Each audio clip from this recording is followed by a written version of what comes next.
financial chartered accountant and MBA. I think with the different cultures I've been exposed to, it has only enriched my quotient, my enrichment quotient. And then my MBA was with IBAM, with affiliation from Los Angeles City University. Every moment, if your eyes and ears are open, you are learning. So I'm still learning as CEO. I was presenting and advising the board.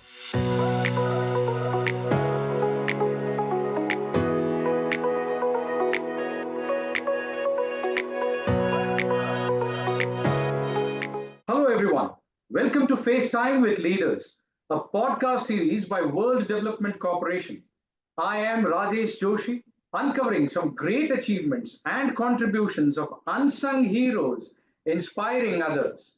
In our talk show for today, we have Mr. Rajiv Bali, a chartered accountant, a financial chartered accountant, and MBA, who is willing to share some secrets to success which he himself has followed and succeeded in several senior leadership positions. Interacting with you is an honor for me and privilege for our viewers, Mr. Bali. We welcome you to the show. Good day to you, Mr. Joshi, and all the viewers. Thank you for inviting me. Right.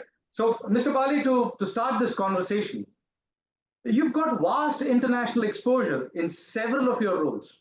So how did it help you develop as a professional? So, very interesting question, I must say. It's been a very enriching journey. Right. And I think with the different cultures I've been exposed to, it has only enriched my or amplified my quotient, my enrichment quotient. Right. And to mention, just to give a brief,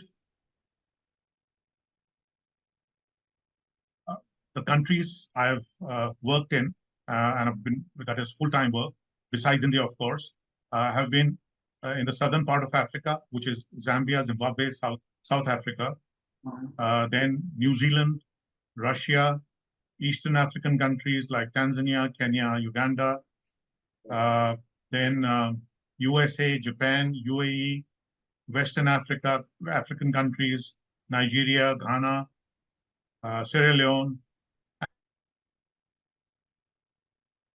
and North Africa also, which is Egypt. So these are the countries, and there's a difference. Like, I have been associated with so many cultures and countries, a difference in perspective from person who's worked in so many cultures versus a person who's worked in maybe one or two cultures or one or two countries. Okay. There's a greater understanding, deeper appreciation of various things, their belief systems, the culture, the ethos. So I think the most important aspect is to keep an open mind. Then understanding the beliefs and cultures, irrespective of whether it resonates with you, you give them respect, you give their culture respect, because respect begets respect. And okay. This fosters adaptability. And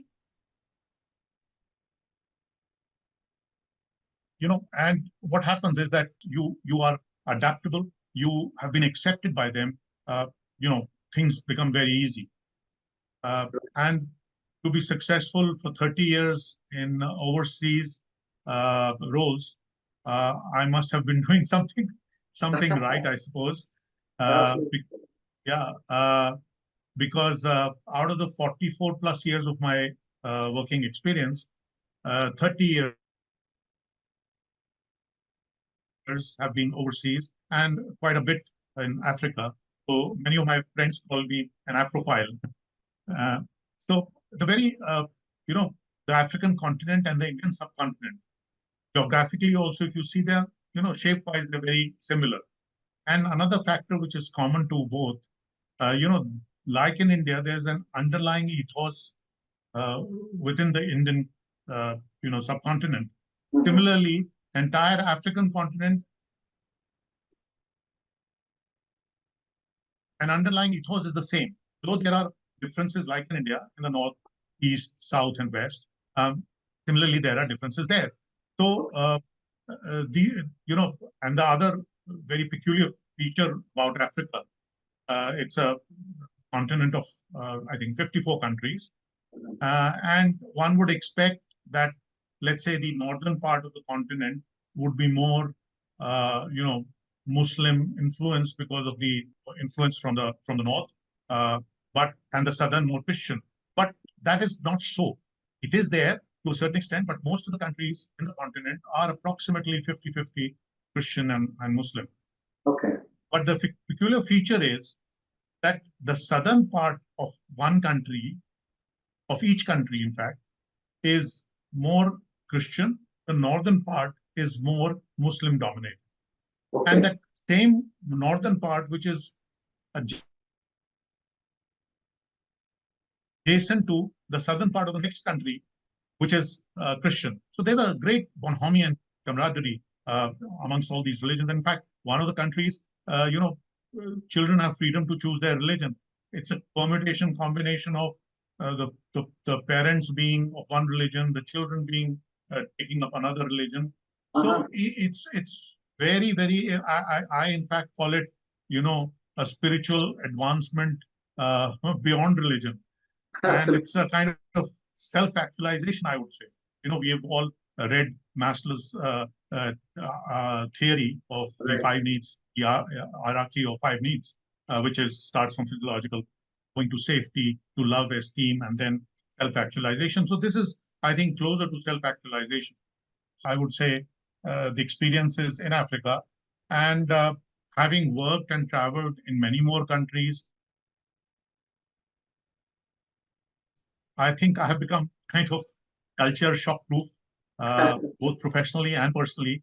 And the rich diversity of cultures, which extends from A to Z, literally from Africa to New Zealand. Wow. That's super fantastic, sir. I mean, such a diverse geographical, demographical experience over the last 4 decades is simply fantastic and amazing.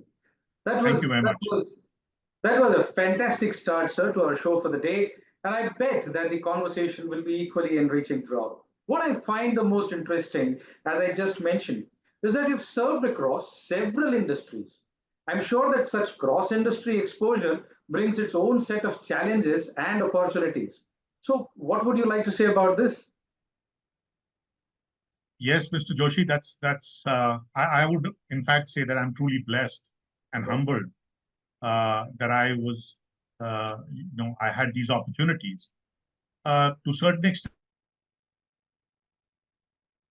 I also feel that the fact that I was adaptable and successful, opportunity and adaptability then kind of feed on each other. It's like a cross pollination, and then it manifests in your self to be able to be adaptable to different industries, different cultures, different countries. So, just like I briefly mentioned all the various countries I'd worked in, I'll give a quick rundown on the industries I had been associated full time, Yes, please. starting from auditing, management consultancy, banking, uh, then hospitality, uh, travel and tourism, footwear, uh, manufacturing and marketing, then healthcare, that is the dental healthcare, education, FMCG, diversified conglomerates, having different verticals of engineering, food processing, real estate, etc., etc. And then, yes, iron and steel manufacturing, craft paper manufacturing, biomass to power generation, and currently my own the solutionist. It's a traded, it's a registered trademark, which is a turnaround management consultancy and insurance investing. So Right. yes, the tasks have been very, very daunting. They are with such a expanse. So I started off as head of, in the finance sector, in the finance area, from finance manager, rose up the ranks to CFO. But last 2 decades, I would say, I've been in the CEO, MD, head of the organization kind of roles. And that is the spice in life and probably whetted my knowledge appetite as well. Okay. But the challenge definitely is that, especially when you are at when you're spearheading a company, is that there's little time to settle in. You have to get the understanding of the industry and its dynamics, and Right. on the other hand, there are challenges which need to be overcome. So, and you have to hit the ground running, so to say, and that definitely becomes the first 3-4 months are real, exhausting. Right. But Right. what that does is, or what that has done to me, I would say, is I've become probably peer agnostic or industry agnostic. What I have been able to do is to replicate good aspects of one industry into another, from as small as introducing, let's say, a single pager flash report to, cost savings in manufacturing, it's different, and in, service industry, it's different. So the expanse in various industries help me keeping my mind unblinkered and open. And that is what I think has been the success. Superb, superb, sir. Um, this is really becoming a lot interesting than originally we, I believe, had thought. And Mr. Bali, of course, I do have some idea behind every question that I'm asking, but the insights that you're giving are simply awesome. The most outstanding thing by far is that you have held the positions of CEO and the secondment of group CEO of 9 steel companies. So, what led you to reach up to this stature, sir? Uh, well, in a slightly different manner, yes. Uh, in the sense, I'll have to give a little bit of my academic background to get to the crux. Yes, please. So, in school, I had engineering subjects. I did first year at BITS Pilani. I had to come back to Delhi. So I changed over and did BCom honors from Hindu College, Delhi University, and then did my CA with training under Pricewaterhouse. And then my MBA was with IBAM, with affiliation from Los Angeles City University, which was a 3-year degree program as opposed to the normal two-year postgraduate diploma, because Ah, they were offering two specializations at that time. Because these days it's become kind of common to have dual specializations, and so I did my specialization in HR and marketing. okay. So finance and admin, of course, as I said, that's how I started my career. But probably because of a deeper appreciation of the other 3 pillars of any organization, namely HR, marketing, and operations or production, I kind of graduated into the general management, the CEO, MD, PD, VP, country head kind of roles. Mhm. So they have been in different companies, different size of companies. And now back to your specific question, from 1 steel company to 9 steel companies, the steel industry, like any industry, at that particular point in time was facing a little bit of a crisis. And most of the mid-sized steel industries, they are owner managed all over the world. They are Okay. owner managed. Our group, uh, I was a professional MD. I was not linked with the family or anything like that. So, and because of my professional dealings, which all the other, they were all competitors, basically. We were all competitors. They felt that, I would be the right person. And my group graciously also agreed to second me to handle, to start with. There were 9 companies. We called it G9. Mhm. And there were 9 steel companies to iron out or smoothen the kinks between, let's say, production and demand. So they seconded me there to handle that. I became 18 then. But in about 10 months' time, when the situation was brought to a point of stability, I went back to my parent company, and then that's the place where we launched the craft paper manufacturing industry. So it's been, very, very satisfying, that rise. Um, Not so much more. Obviously, owners earn much more than employees, but I think it was the satisfaction of having done something for the industry and very, very professional. So that was very, very satisfying. Absolutely superb, sir. The joy of contributing actually surpasses the joy of earning at some point in time. That's what I believe. And uh, and and Absolutely. I'm so glad that you have brought this up, sir. These are some roles, I mean, that you have actually led and you have actually been in, that everybody dreams of, and only a few are actually able to attain. Having spent more than 4 decades, you must have a lot of learnings from all your tried and tested methods. What would you like to suggest to our viewers who wish to start their career journey in your field, sir? Very difficult question, Mr. Joshi. Why I say difficult? Because I think I'm still learning. And I have this philosophy that man, in fact, I should say human being or person, to be gender neutral, learns every day. Every moment, if your eyes and ears are open, you are learning. So I'm still learning, and so I do not know whether I'm fit to advise some people who might be, Right. even more experienced than me. However, I think culling from my journey, through my experiences, I can possibly, share a few aspects of career growth, not in any particular sequence of importance. All Mhm. are probably equally weighted. Um, so I think the first thing is, and this is from my own, my own experiences, my own example. I think the knowledge hunger. You have to be hungry for gaining knowledge.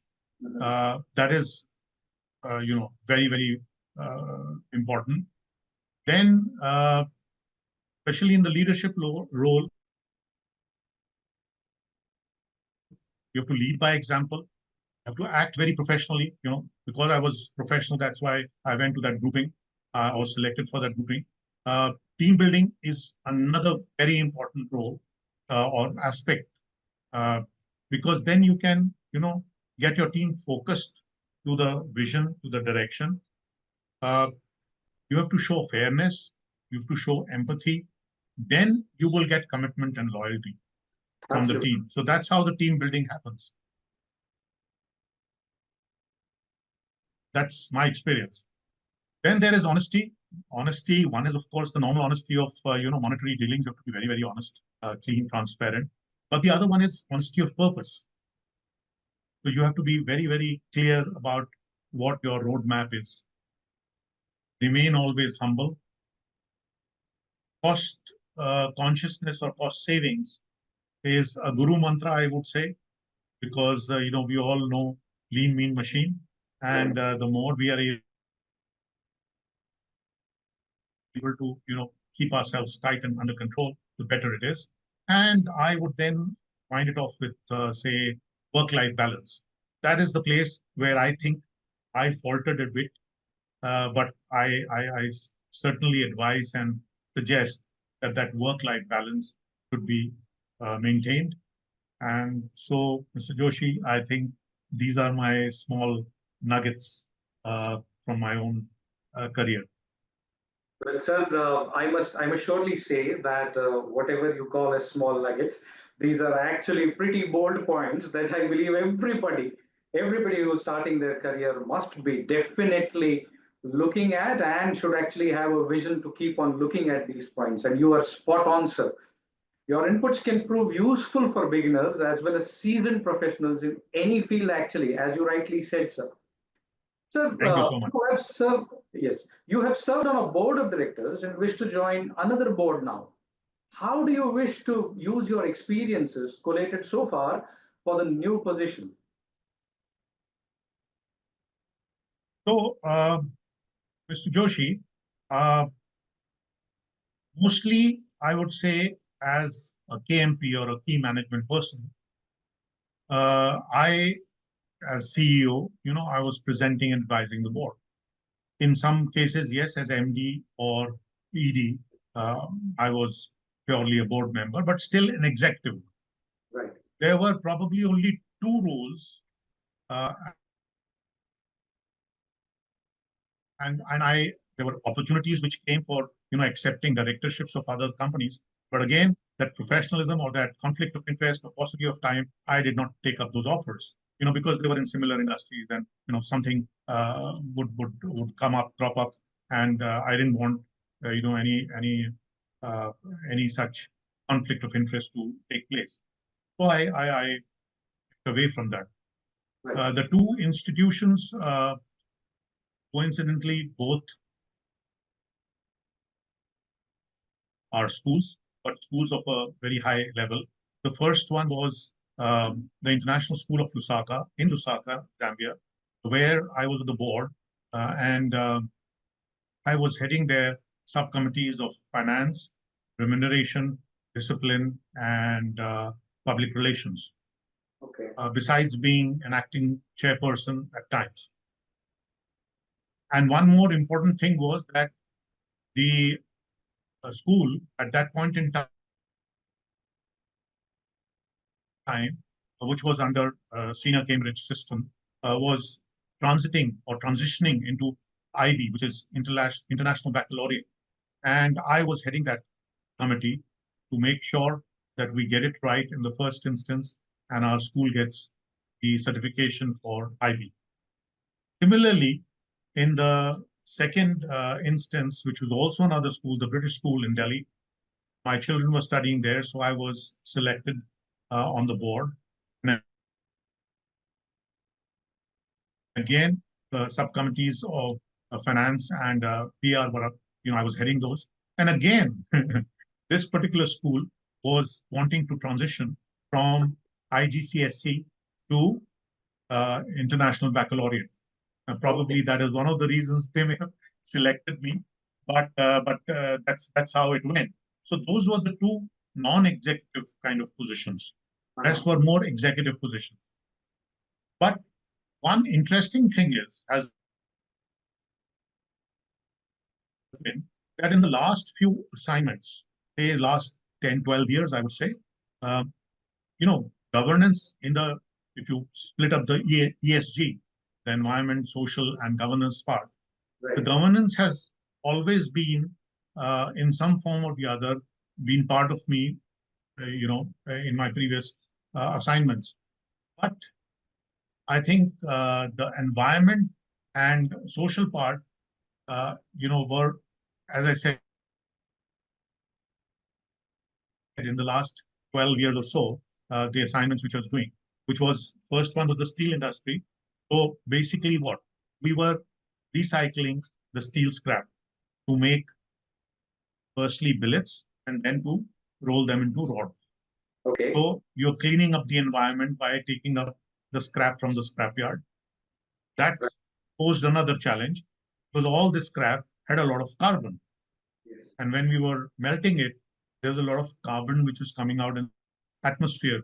So we had to invest heavily in what is called PAP, which is pollution abatement plant, and to take care of the carbon levels, okay. Filter them. And then we were getting the residue of fly ash. Now, fly ash, we then sent to the kilns, and they were making bricks out of it, which are, as you know, these days, they are lighter and more robust even than the red right. bricks which have been in use in the past. So that was the kind of environment cleaning up, shall I say, or concern about environment. The other one was again with the same group, the Kraft paper manufacturing. Again, we were recycling waste cartons, 100% waste cartons, no fresh, no uh, uh, you know fresh input, except the raw material was 100% waste cartons. These waste cartons, when they're thrown around, they clog the landfills. They are a dump yard. So these were being brought to us, and we were, using them to roll out the khaki, the carton paper by which the carton boxes are made. So that was another area where we were taking care of the environment. The third one, which is biomass to power, that was of a different sort because we were having sugarcane plantation. We were extracting juice out of it to make fuel grade ethanol. Now, fuel grade ethanol is to be blended with petrol, 20 to 25%. So automatically your usage of fossil fuel, of petrol and diesel reduces. So you are able to, lessen that much impact on the environment of fossil fuel. And secondly, more importantly, or equally importantly, I would say, was the fact that that husk which was the residue after extracting the juice, was used as the source of fire for the steam boilers. So that was firing the steam boilers, and which was generating 32 megawatt of electricity. We were using captive consumption, I think about 6 or 7 megawatt. And the balance was being exported to the national grid, which again helped the government to reduce the coal usage for power production or any other fossil fuel usage. In this, there was also the social impact because the plantation, employment to so many people. There were close to about 10,000 people working in that plant, and so we had schools for them, we had clinics for them, we had clean drinking water, roads, of course, sports activities. So all these were the social aspects, and so I would say that I have a fair amount of pragmatic clarity of the ESG concept, and that's where I think I can contribute effectively as an ID using these ESG tenets with a more holistic overview. And this also, in fact, gives me time to pursue my own passion, which is writing and music and traveling and so many other things. In fact, just to share with you, Mr. Joshi, and the viewers, only last month, my latest poetry book, Contemporix, was launched on Amazon and Kindle and became, number one seller. It became a bestseller. So, these are the activities which I keep on doing. It is to do with contemporary issues in the limerick format of 5 lines. So as an ID, I think I can contribute to the corporates and give back to society what I have gained over the year. Fantastic, sir. Thank you very much. Very good. Mr. Bali, I'm sorry this wonderful discussion is now coming to a close, and your journey so far has been full of milestones. And I'm positive that it will be so in your next professional steps too. Since Directors Institute is your go-to academy for case studies on corporate governance and being updated with the happenings in the space, how much do you think you have benefited by enrolling with us, sir? Oh, Mr. Joshi, as I mentioned, I think earlier that I'm still learning. I learn even from Directors Institute, or DI for short. In short, I think with that and the leveraging of my past experiences, I can focus more as an independent director on corporate governance gap, which still exists. I mean, it is reducing, but I think it's still there, and it keeps on. Corporate governance is not something which is in a straight-jacketed format. Every era, or every new challenge, takes it to a different level. So the benchmarks keep on changing. So equipped with this certificate, which is much sought after these days in corporate circles, I think, if I may say it a little poetically, it's a refreshing. I feel it's refreshed grounding from DI, that is Directors Institute, to a more valued ID, which is independent director. So it's a play of the acronyms DI and That's ID. very nice. That's Okay. very nice. Very So, sweet. and so I thank DI for the support and also the very well-crafted POA, the plan of action, Uh, encouraging non-family ID independent directors in shaping the corporate life, the corporate culture, the corporate eco structure, eco system, or better still, I would say ESG culture in developing that. So, hats off to you people. Thanks a lot. And I think that was the need of the hour, and you've hit it right. Thank you very much, Mr. Joshi. Thank you. Thanks a lot. That's really inspiring, really amazing. And thank you very much for the nice 2 lines of poem that you have written for us, sir. That's beautiful, sir. Mr. Bali, as expected, the conversation has truly proven invaluable. Such sessions pretty much serve our purpose of bringing leaders together. We wish you all the very best for all your future endeavors, sir. Thank you very much. Ladies Thank and you very gentlemen, much, Mr. ladies and gentlemen, this is Rajesh Joshi signing off, and we will see you on yet another podcast with yet another eminent leader, only on leaders. Thank you.